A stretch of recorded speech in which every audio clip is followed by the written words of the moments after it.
Hello friends, मैं पायल स्वागत करती हूँ आपके अपने चैनल संस्कार फॉरएवर में।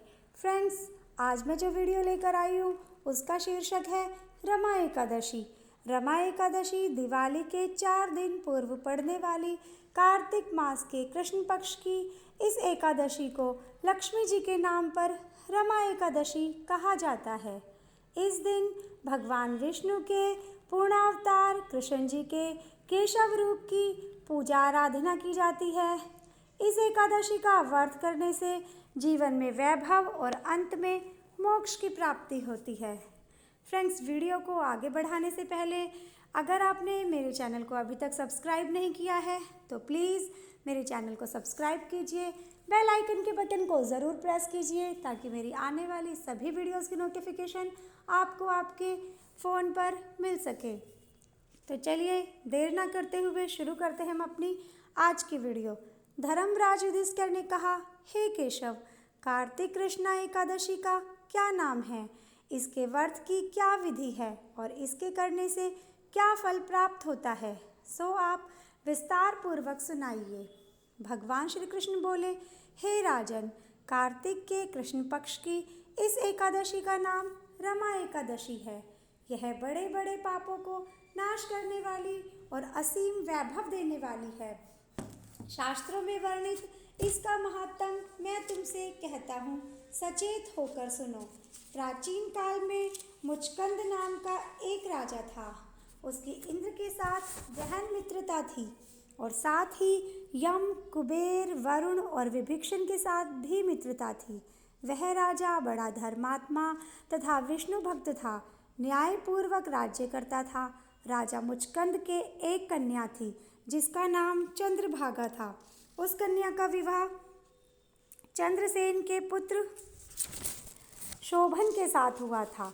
एक समय शोभन अपने ससुर मुचकंद के घर आया। उन्हीं दिनों जल्द ही पुण्यदायिनी रमा एकादशी आने वाली थी। व्रत का दिन समीप आया तो चंद्रभागा को अत्यंत सोच उत्पन्न हुआ कि मेरे पति बहुत दुर्लभ है और मेरे पिता की व्रत के बारे में आज्ञा अति कठोर है। दशमी को राजा ने ढोल बजवाकर सारे राज्य में यह घोषणा करवा दी कि रमा एकादशी को सभी लोग व्रत करेंगे। घोषणा को सुनते ही शोभन को अत्यंत चिंता हुई और अपनी पत्नी से बोला, अब मुझे क्या करना चाहिए? मैं किस प्रकार भूख सहन नहीं कर सकूंगा। ऐसा उपाय बतलाओ कि जिससे मेरे प्राण बच सके, अन्यथा मेरे प्राण अवश्य चले जाएंगे। चंद्रभागा कहने लगी, हे स्वामी, मेरे पिता के राज में एकादशी को कोई भी भोजन नहीं कर सकता।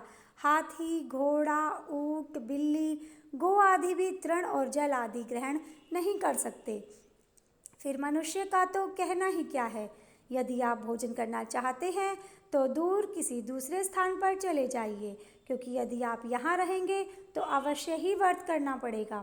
ऐसा सुनकर शोभन कहने लगा, हे प्रिय, तुम्हारे साथ मैं भी व्रत करूँगा। जो भाग्य में होगा वह देखा जाएगा। ऐसा विचार कर उसने व्रत किया और वह भूख व प्यास से अत्यंत पीड़ित होने लगा। जब सूर्य नारायण अस्त हो गए तब रात्रि जागरण का समय आया। वह जागरण वैष्णवों को अत्यंत हर्ष देने वाला था, परंतु शोभन को अत्यंत दुखदायी लगा।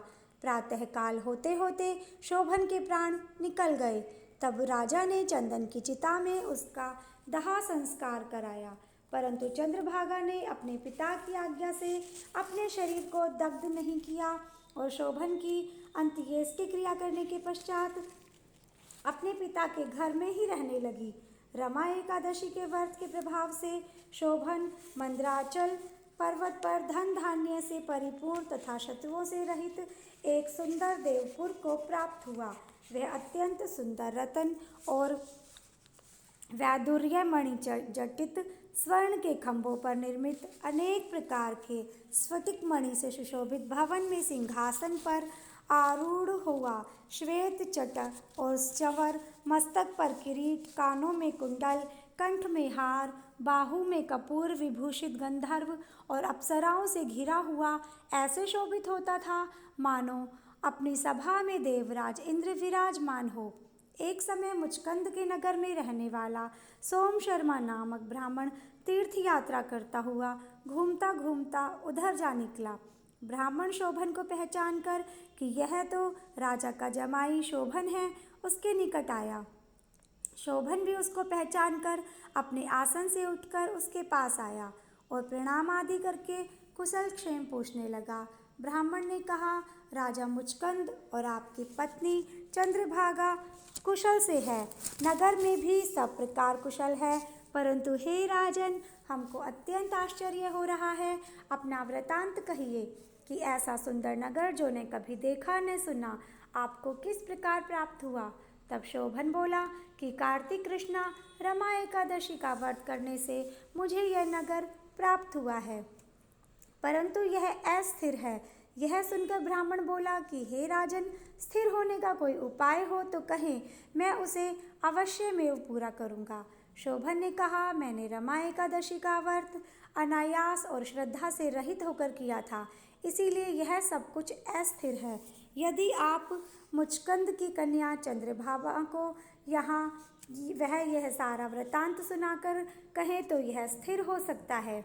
यह सुनकर ब्राह्मण सोम शर्मा ने अपने नगर में लौटकर चंद्रभागा से संपूर्ण वृतांत कहा। ब्राह्मण के वचन सुनकर चंद्रभागा बड़ी प्रसन्नतापूर्वक ब्राह्मण से बोली, हे ब्राह्मण, यह सब बातें आपने प्रत्यक्ष देखी है या स्वप्न की कर रहे हैं? ब्राह्मण कहने लगा, हे पुत्री, मैंने महावन के तुम्हारे पति को प्रत्यक्ष देखा है, साथ ही किसी से विजय न हो ऐसा देवताओं के नगर के समान उनका नगर भी देखा है। उन्होंने यह भी कहा कि यह स्थिर नहीं है, जिस प्रकार यह स्थिर रह सके वह उपाय आपको करना चाहिए। चंद्रभागा कहने लगी, हे विप्र, तुम मुझको वहाँ पर ले चलो, पतिदेव के दर्शन की मेरी तीव्र लालसा है। मैं अपने किए पुण्यों से उस नगर को स्थिर बना दूंगी। आप ऐसा उपाय कीजिए जिससे उनका और मेरा मिलन हो सके। आपकी अति कृपा होगी और आपको भी पुण्य मिलेगा। सोम शर्मा चंद्रभागा को साथ लेकर मंदराचल पर्वत के समीप वामदेव ऋषि के आश्रम में गया। वामदेव ऋषि ने उनकी बातें सुनकर वेद मंत्रों से उज्ज्वल तिलक द्वारा चंद्रभागा का अभिषेक किया। तब ऋषि मंत्र के प्रभाव और एकादशी के व्रत से चंद्रभागा का शरीर दिव्य हो गया और वह अत्यंत प्रसन्नता के साथ अपने पति के निकट गई। अपने प्रिय पत्नी को आते देखकर शोभन अत्यंत प्रसन्न हुआ और उसको बुलाकर अपनी बाईं तरफ बिठाया। तब चंद्रभागा ने कहा, हे प्राणनाथ, आप मेरे सभी पुण्यों को ग्रहण कीजिए, जिससे आपका यह नगर और राज्य स्थिर हो जाए। जब मैं 8 वर्ष की थी तब से सभी एकादशियों के व्रतों को पूर्ण श्रद्धापूर्वक विधि विधान के साथ करती आ रही हूँ। इस पुण्य के प्रताप से आपका यह नगर स्थिर हो जाएगा तथा समस्त कार्य पूर्ण होकर प्रलय के अंत तक रहेगा। इस प्रकार चंद्रभागा दिव्य रूप धारण कर तथा दिव्य आभूषणों और वस्त्रों से सुशोभित होकर अपनी पति के साथ रहने लगी। हे राजन, यह मैंने रमा एकादशी का महात्म कहा। जो मनुष्य इस व्रत को करते हैं उनके समस्त पाप नष्ट हो जाते हैं। कृष्ण पक्ष और शुक्ल पक्ष दोनों की एकादशी समान है, इनमें कोई भेदभाव नहीं है। जो सभी मासों की दोनों एकादशियों के व्रत रखते हैं और इनके महात्म को पढ़ते अथवा सुनते हैं, वे समस्त पापों से छूटकर विष्णु लोक को प्राप्त होते हैं, इसमें कोई संदेह नहीं है। तो फ्रेंड्स, इस तरह से हमारी रमा एकादशी की व्रत कथा पूर्ण हुई। फ्रेंड्स, आपको मेरी वीडियो कैसी लगी? अगर आपको मेरी वीडियो पसंद आई हो तो प्लीज़ कमेंट बॉक्स में लिखकर मुझे ज़रूर बताइए। और अगर आपको मेरी वीडियो पसंद आई है तो इसे आप अपने नियरेस्ट को शेयर कीजिए ताकि वो भी इस कथा का लाभ उठा सके, क्योंकि संस्कार अपनाना रखेंगे जारी, रीति रिवाजों की अब है बारी। ऑन संस्कार फॉरएवर चैनल। Thank you.